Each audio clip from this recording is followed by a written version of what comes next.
I have a boat. I've always wanted to build a little small electric craft because I've seen tons of these cool mini boats you can see here.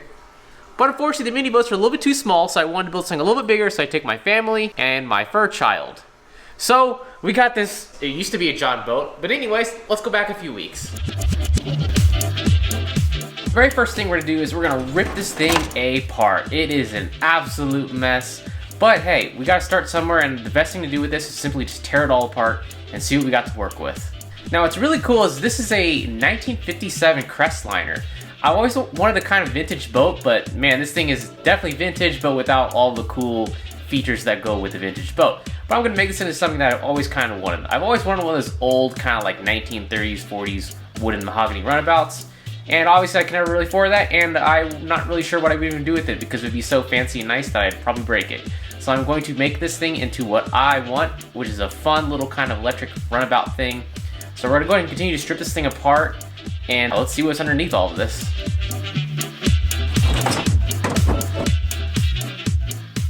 So it's been about a full day, and we've taken the boat apart in one day, so I'd say things are going along pretty well, because I have to get this thing done in a month. And now it's complete. Completely torn apart. With the boat finally torn apart, we can actually start the actual building process. Now, I have a few choices I can do. I can either paint over this terrible looking blue paint and move on with my life, or I could strip it down and do it the right way. I really regret my decisions right now. I should have just painted over it, not worry about it.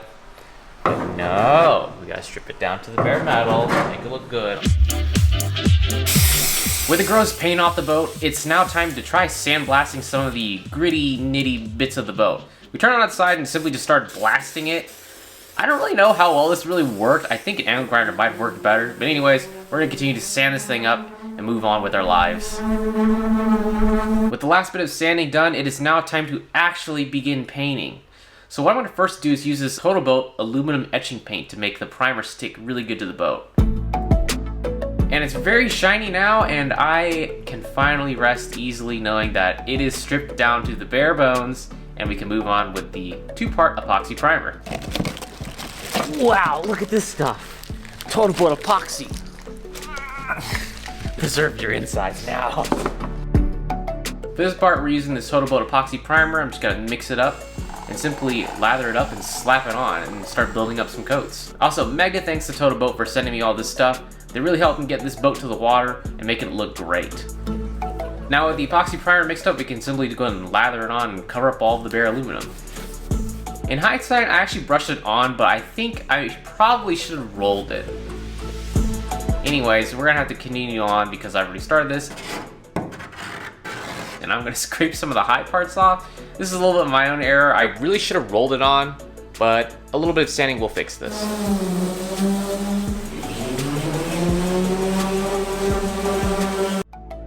Now this is very fun. I have to draw the water line somewhere on the boat.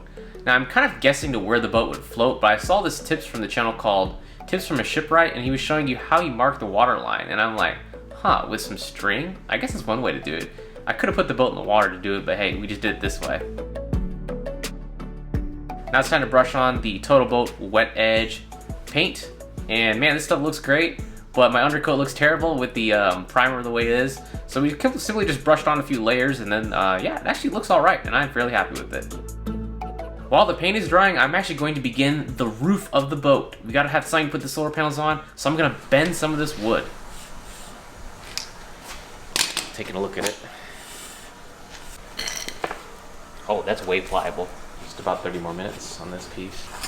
As you can see, I'm going to bend some wood for the cover of the boat. We're gonna bend some of the formers because we want this to be nice and round for a good look. So I googled around, did a little bit, how to bend steam, and it led me to a channel called Tips from a Shipwright.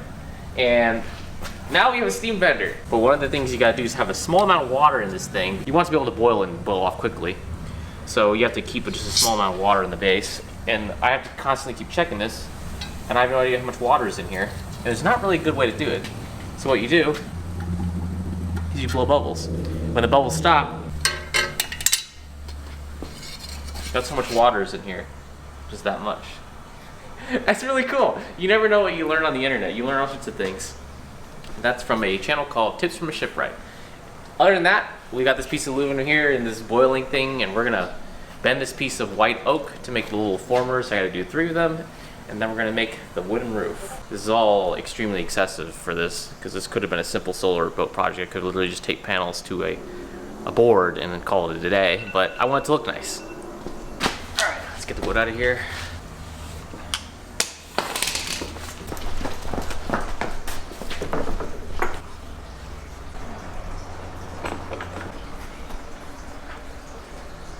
And now we wait. We're gonna have a solid base to put these panels on because I'm going to trail this thing all over the place. So actually I'm going to fiberglass over this stripped roof that I put together. And this will give us an excellent sturdy base to mount the panels to, and I shouldn't have to worry about highway speeds really messing with this thing or messing anything up.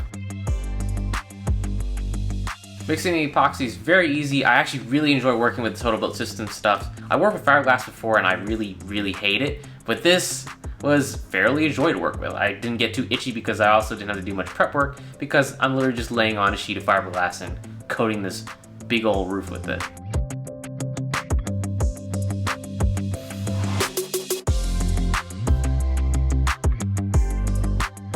For the inner side, I actually am going to leave a cool wood finish.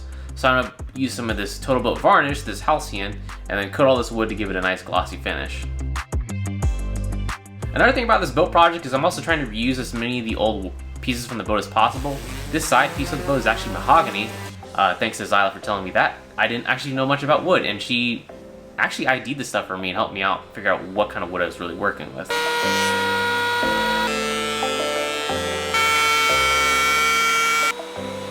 So I'm putting the boat back together with the old wood pieces. I'm finally glad to actually be reassembling something rather than just tearing everything apart and having to clean everything, because that's definitely no fun. It's more fun to see your projects go together, for sure.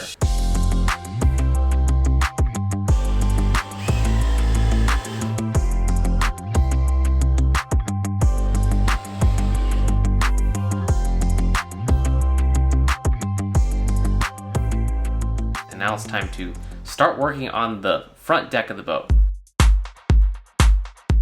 For the front of the boat, I consulted some help from one of my boat building friends, Zyla Foxland. You can check out her channel here. She's built an excellent cedar strip canoe.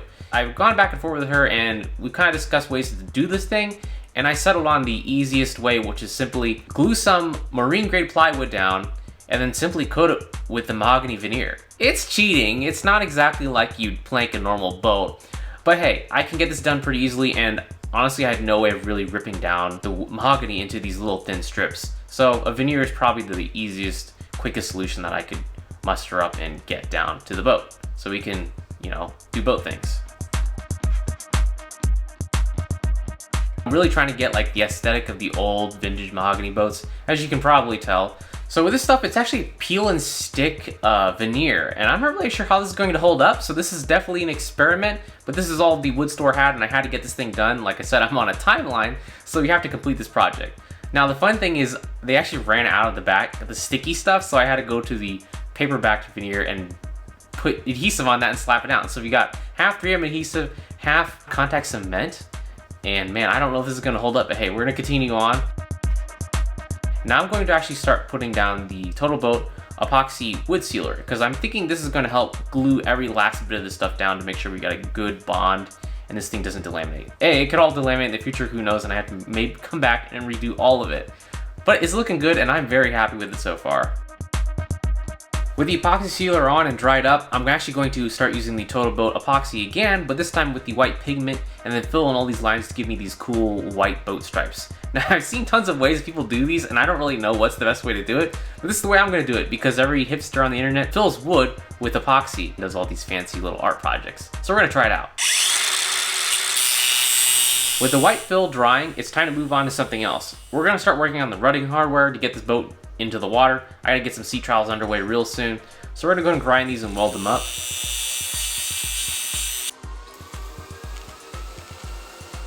For the rudders, we're actually going to paint them now because I'm going to install them, and I figured, hey, why don't we try some of this Krypton ablative paint from Total Boat. It looks pretty good, it's red, and I'm not really sure why I'm choosing to use ablative paint. I could have just used normal red glossy paint because this thing ain't living in the water, but hey, it looks cool. Since I'll be making holes in the boat, I've got to figure out a very sturdy way to actually mount the motors. So I got Sam to laser cut some of these pieces, and we're gonna install all this inside the boat. We're doing inboard drives, which is very weird for a 14-foot John boat. I don't think I've seen an inboard, it's not even a stern drive at this point, it's actually just a straight up inboard motor, although it's not even like an inboard with like a shaft. The motors are actually just trolling motors permanently mounted at the bottom of the boat.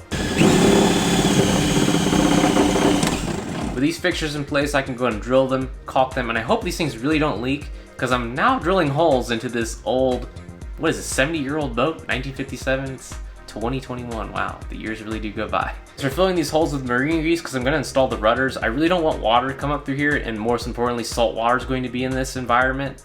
So I have no idea how corrosive that's going to be, which is probably going to be very corrosive, so I don't have to do much of my boat maintenance. For the boat, I'm going to be steering it from the helm, so I'm going to install a steering wheel. I'm actually going to use a system of ropes and pulleys and simply steer the boat from the helm, rather than steering from an outboard, because we don't have an outboard anymore. For the propulsion, I'm using these 3 horsepower hot swing trolling motors. I have to cut the shaft down to make it fit inside the boat because I don't want this obnoxious large trolling motor. I have no idea how long this thing is going to last in the water, but hey, we're gonna try figuring out and see a permanent underwater motor solution. The reason why these things are staying underwater is because I'm not using them in a normal trolling fashion. Since they're fastened to the bottom of the boat, I can't exactly tip them out of the water like you would on a normal dinghy or something like that. So these are gonna be underwater full time, at least when the boat is in the water. So before we get out to the lake and do our first sea trials, I'm gonna finish up some odds and ends because I really want the windscreen on the boat because it really does complete the look of the thing. All right, the moment of truth. Are you ready for some sparks? Now we come to the switch and we just set it to 1 because I'm just testing one of the motors right now. How these trolling motors work is they read resistance from a potentiometer. It's looking for the resistance value, so I have to kind of redo this thing because right now there's no way to actually position it where it needs to be. It's mostly, here's the middle, put it at the middle. But let's see if it starts.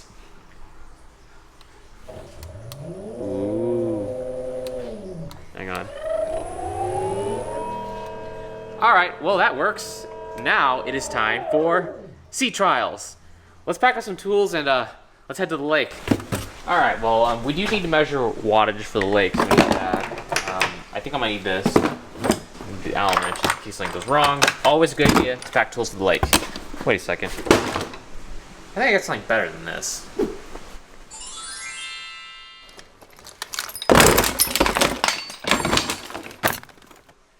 Thanks to Bespoke Post for sponsoring this video.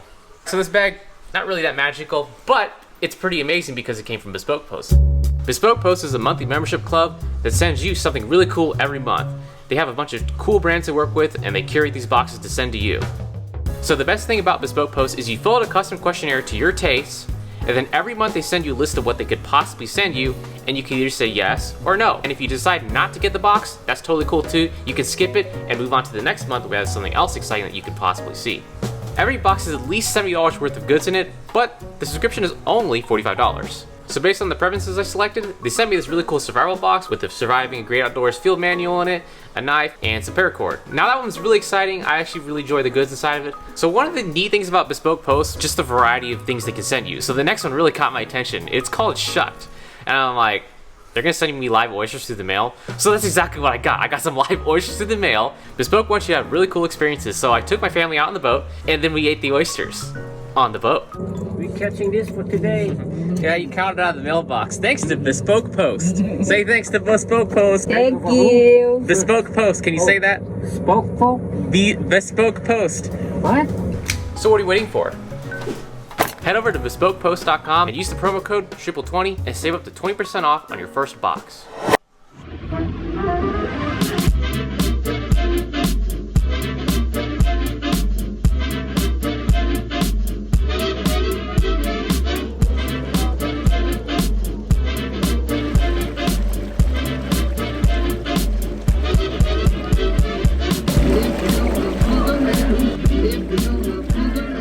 So the boat is definitely on the water, and man, and I sort of impressed and sort of disappointed because obviously this is going to be a slower boat and it's not very quick, but hey, we're gonna work on the pitch of the props sometimes later and try to get a little more top end out of this thing. But for the most part, I'm just doing some quick checks today. I'm really making sure nothing is leaking, and so far I can't see any leaks in the boat. And I'm also doing some watt meter checking to see what kind of current we're pulling. And surprisingly moving very slow at around like 3 to 4 miles an hour, we're only pulling maybe 30 amps. 5 miles an hour, 4 miles an hour.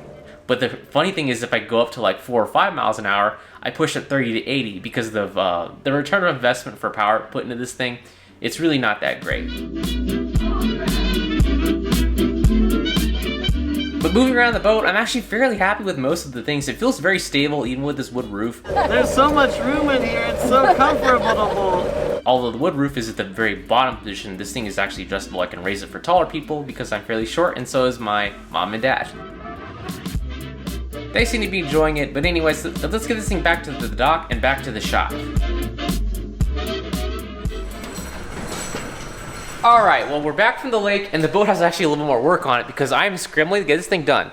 As you notice, there's still no solar panels on it. We're getting to that. Trust me, it's going to be worth it. It's going to be cool because I'm actually headed to Florida the next month, and I'm actually going to be taking the rest of my friends out, and we're going to be screwing around on the boat, doing all sorts of solar things out in the sun, and I'm going to, be driving this thing all over, so look forward to that. I'm actually going to be adjusting the props and the pitch and playing with all that because I got some cool things going on there. Plus, we're going to do some real sea trials because it's going to the Gulf of Mexico. Maybe not in the Gulf of Mexico, but near the Gulf of Mexico because we're going to be playing in the water. Anyways, I'm very happy with the boat so far. It's actually meeting most of my expectations for what I would want out of the boat.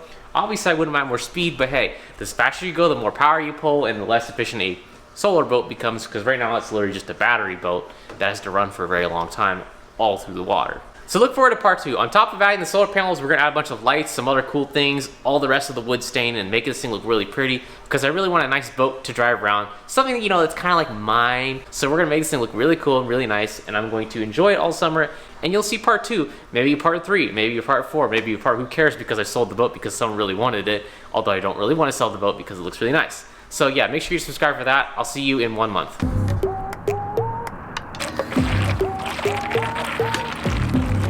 Whoa, what is that?